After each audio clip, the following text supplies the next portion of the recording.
the La Crosse Public Library Archives presents Dark La Crosse Stories, a series in collaboration with the La Crosse Tribune.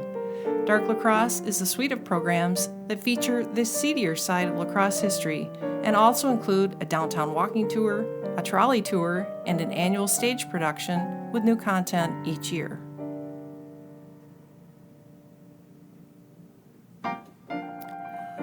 We are known as the world's oldest profession, and with very good reason.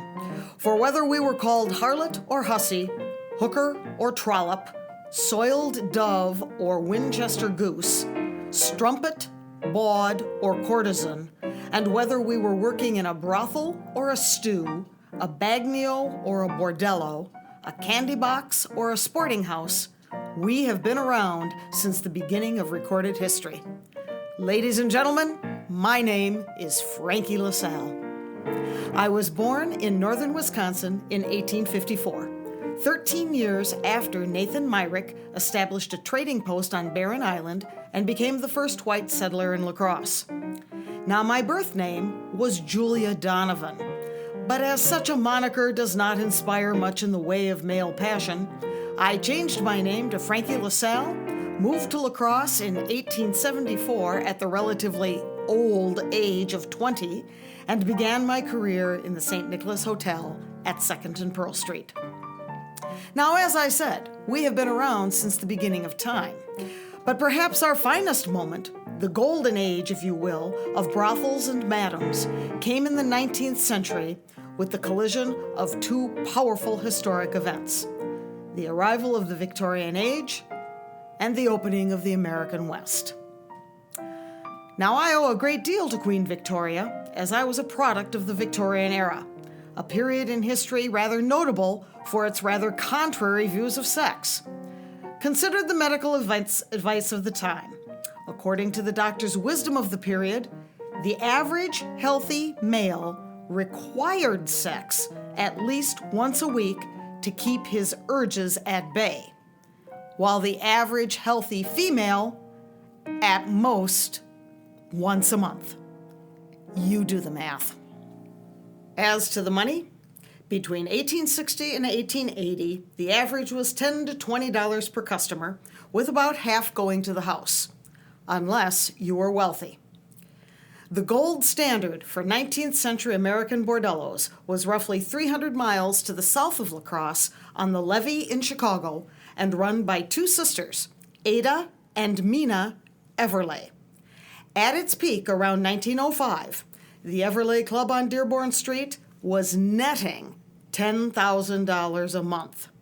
A single night's bill could run between $500 to $1,000 at a time when a glass of beer or a good cigar was 5 cents.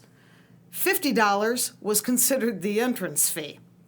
All transactions were handled by check because cash was considered crass.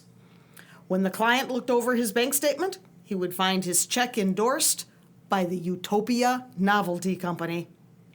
And it was thanks to the Everley sisters that one of our bawdiest idioms came into being. As its popularity grew, the Everley Club's regular clients began to refer to their visits to the club as going to get Everlaid. Over time, the word Everlaid was shortened, and thus today we have Laid. Nevertheless, the last 20 years or so of the 1800s was a glorious time, the city's first boom. I rubbed elbows with all of the big names. Lumber Baron A.W. Pettibone, who gave us the land for Pettibone Park in 1890, plus a $50,000 endowment for its maintenance after serving 3 terms as our mayor during the Civil War years. Gottlieb and Johanna Heilemann, who built their brewhouse in 1886 and ushered in the golden age of the brewing industry here. Frank, a.k.a. Doc, a.k.a. White Beaver Powell. A veteran of the Buffalo Bill Wild West show, Doc Powell peddled curatives and promised cures from everything from cramps to baldness to constipation. We liked him so much we elected him mayor 4 times. Nymphis Holway, another lumber baron who built his magnificent stone castle on Cass Street in 1891, but died before he had a chance to move into it. Dr. Adolf Gunderson, who quite possibly provided medical care to some of my girls in his first clinic on 3rd and Pearl Streets.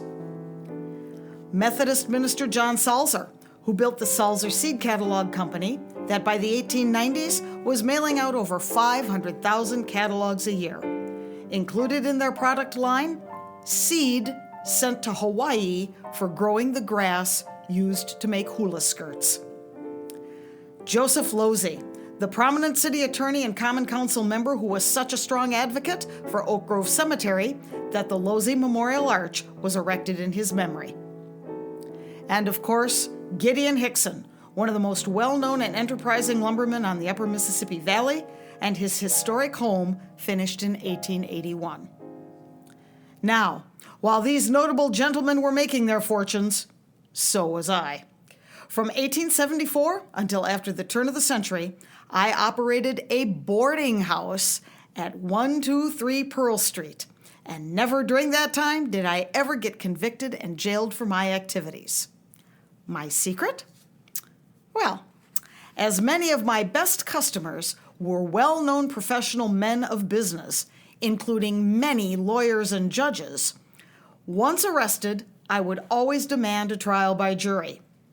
During said trial, witnesses for the prosecution would suddenly plead ignorance about my profession, and defense witnesses would speak of me glowingly. I'd receive a fine, pay it, and be on my way. The one time that I was jailed, in 1883, it was for contempt of court. I told the judge to go to hell. Not being favorably inclined to spend the night incarcerated, however, I slipped through the 6-inch bars, climbed down the bed sheets, and escaped. But all good things must come to an end. And around 1913, there came a wave of do-gooders into the state legislature. A series of laws known as the Lindley Laws were passed in Wisconsin that brought to an end the red light districts as they had come to be. I tried my hand at restaurant work, then gracefully retired from public view until my death in 1914. But even in death, Frankie LaSalle still attracted the opposite sex.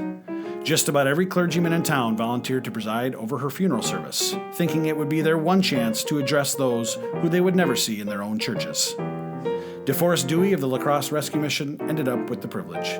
His topic was God's love, and it was described in the newspapers of the time as being an unusual address.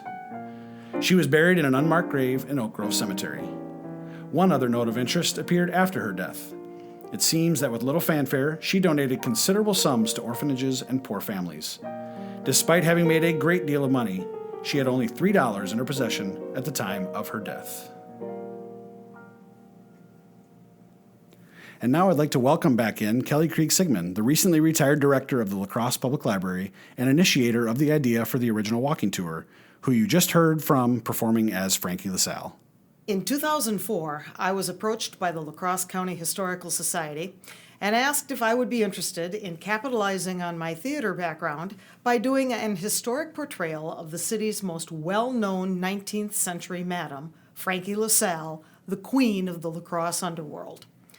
What originally started out as being a single appearance during a major historic festival in the city turned into something much more than that, and resulted in me quite possibly being the only public library director in the state who felt it necessary to ask her governing board if it was okay with them if their library director was out portraying a madam in her spare time. It's a tricky thing to discuss madams and brothels in America during the Victorian era. In some cases, the truth matches the romanticized images perpetrated by pop culture. Miss Kitty from the long-running television show Gunsmoke, for example, the whore with a heart of gold. And certainly Frankie LaSalle here in La Crosse, the Everlay Sisters in Chicago, Maddie Silks in Denver, and any number of the well-known madams in New Orleans' Storyville district, all were colorful personalities who were quite successful in achieving a romantic notoriety, not to mention also successful financially. Regrettably, these women and the girls they employed were more the exception than the rule. For every Frankie LaSalle or opulent Everlay club, there were dozens, if not hundreds of women working in squalor, in many cases carrying their mattress on their backs as they moved from one hole in the wall to another. Many of the poorest engaged in a kind of sex-for-money transaction vulgarly known as the threepenny upright. It is also important to remember the general status of women at this time. Frankie LaSalle died a full 6 years before women earned the right to vote. Women had very few life options. You either got married and had a family, took the veil and became a member of a religious order, or became some version of the spinster living off the charity of her family. The majority of prostitutes were women who simply had no other way of earning a living. But for those with brains and moxie, they could do quite well, both for themselves and for other women like them. Which brings up one more very interesting tidbit about Frankie LaSalle. There are a number of very short little pieces appearing in the newspapers of the time reporting a local woman, after having been beaten or thrown out by some male member of her family, taking refuge at Frankie's place. Keeping in mind that there was no such thing as a domestic abuse shelter in the 1880s, combined with the information coming out after her death of Frankie's generosity, it is not too much of a stretch to conclude that perhaps, as unsavory as her line of work was, Frankie used her success to help those women who simply had no place else to go.